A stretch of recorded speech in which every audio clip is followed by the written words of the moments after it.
Hi friends, good evening. अब इस chapter में ही वर्ड प्रॉब्लम ज़्यादा आ रही है। मुझे लगता है कि लगभग ऑलमोस्ट सारे हमें ही करवाने पड़ेंगे, बट इस चीज़ का ध्यान रखना कि उनकी प्रैक्टिस करना आप लोगों की ड्यूटी है और वो एकदम मस्ट है। अगर नहीं करेंगे, जो जितनी बार प्रैक्टिस करेगा उसको उतना ज़्यादा कॉन्फिडेंस होगा, क्योंकि mathematics by nature he practice है। नो प्रैक्टिस नो मैथमेटिक्स, सीधी सी बात है। चलिए हम थर्ड क्वेश्चन पे हैं। एक्सरसाइज 4.2 ही चल रहा है। क्वेश्चन नंबर थर्ड, बहुत इजी क्वेश्चन है। Find two numbers whose sum is 27 and product is 182। आपको दो नंबर ऐसे बताना है जिसका सम 27 हो और दोनों का अगर प्रोडक्ट करे तो 182। ऐसे कोई आपसे पूछ भी सकता है इस तरह का क्वेश्चन कि दो ऐसा नंबर बताइए जिसको अगर प्लस कर दें तो 27 आ जाता है और उसी दोनों को अगर मल्टीप्लाई कर दें तो 182 आ जाए। ये आपसे कोई ऐसे मौखिक भी पूछ सकता है, ऐसा क्वेश्चन है। तो अब अंडरस्टैंड कीजिए कैसे करेंगे। जब भी क्वेश्चन में आपको सम दे दे तो समझ जाइए कि वो क्वेश्चन आसान है। Let one of the to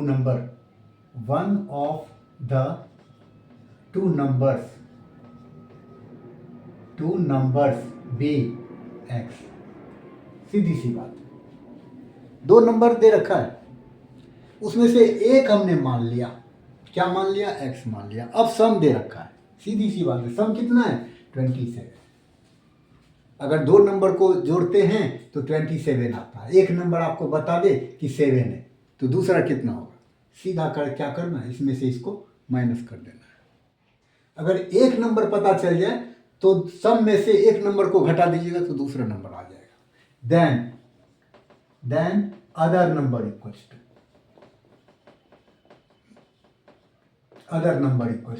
27 minus x. अब दोनों नंबर आ गया, एक एक्स आ गया, दूसरा ये आ गया। क्या कहा? दोनों का प्रोडक्ट कितना है? 182 है। अकॉर्डिंग टू क्वेश्चन दोनों का प्रोडक्ट एक्स का और 27 माइनस एक्स का, दोनों का प्रोडक्ट है 182। इसको सॉल्व कर लीजिए, एक्स की वैल्यू आ जाएगा, दोनों नंबर आ जाएगा आपको। कैसे देखते हैं? चलिए, एक्स को 27 से 27x माइनस एक्स को एक्स से एक्स स्क्वायर 182। अब क्या करना है?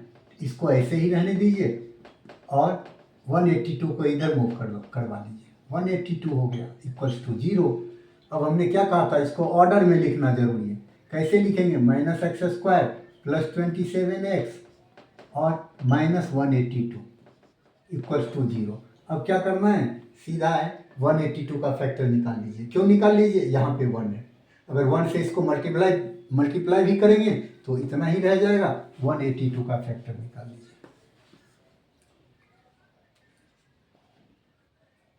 सॉरी, फैक्टर निकालेंगे तो प्राइम ही निकालेंगे, ये ध्यान देना। 2 9 या 18 2 हो गया। अब यहाँ 13 से 7 7 से 1 हो गया। 2 इंटू 13 इंटू 7 किसका फैक्टर? 27 का। इससे हमें कोई मतलब नहीं है। इसको दो पार्ट में बांटना है और 27 लाना है ना?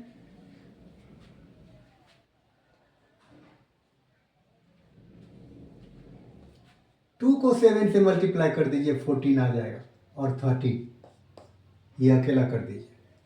14 और 13 कितना हो जाएगा? 27। मीन्स सिंपली क्या करना है? Minus x square plus 14x और प्लस 13x। प्लस का ही है 27, कोई दिक्कत नहीं है। फिर माइनस 182 इक्वल्स टू 0। अब इस दोनों में क्या करना है? कॉमन लेना है। इसमें माइनस एक्स कॉमन लीजिए, क्या बचेगा? x। माइनस कॉमन लिए तो अंदर का साइन चेंज होगा और क्या आएगा? 14। फिर प्लस इसमें 13 कॉमन लीजिए तो बचेगा x।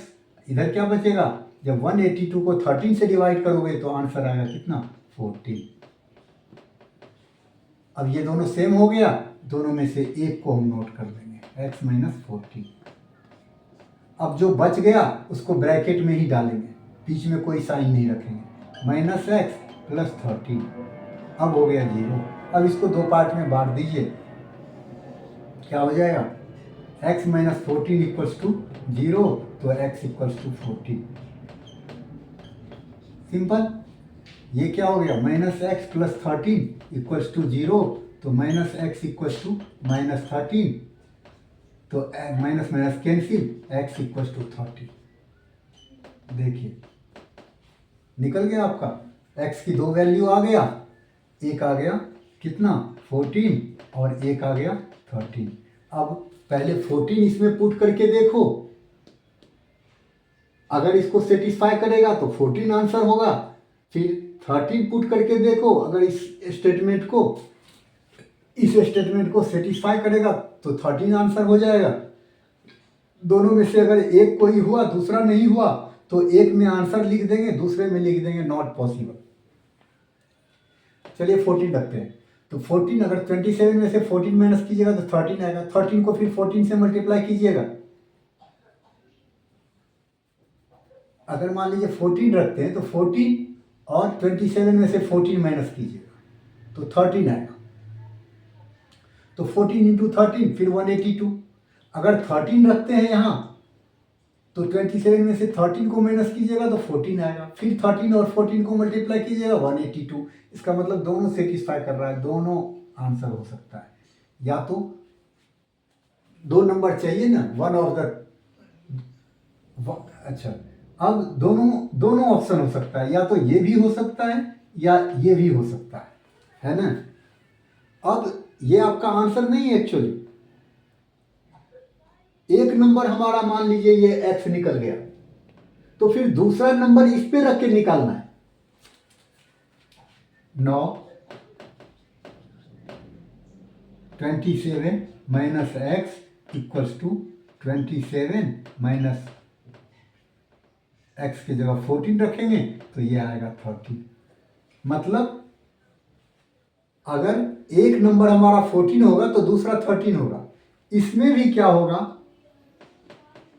वही बात, अगर एक x निकल गया 13 तो दूसरा है 27 माइनस एक्स, ये निकालना पड़ेगा। ये क्या हो जाएगा 27 माइनस 30 इक्वल्स टू ये क्या हो गया 14। मतलब अब आपका आंसर दोनों स्टेज में सेम आया। हैंस क्या लिखेंगे, हैंस numbers are 13 and 14। 13 14 लिखो या 14 13 लिखो, दोनों आंसर। इस तरीके से आपका ये थर्ड क्लियर हो गया है ना, आसान। कुछ नहीं, मिडिल टर्म फैक्टर पर थोड़ा सा हमें कंट्रोल करना है और स्टेटमेंट को अंडरस्टैंड करना है। ये दो चीज़ अगर आपने कर लिया तो यूँ समझिए कि वर्ड प्रॉब्लम पर आपने फतह हासिल कर ली। फिर हम लोग नेक्स्ट क्लास में मिलते हैं। Thanks to all of you.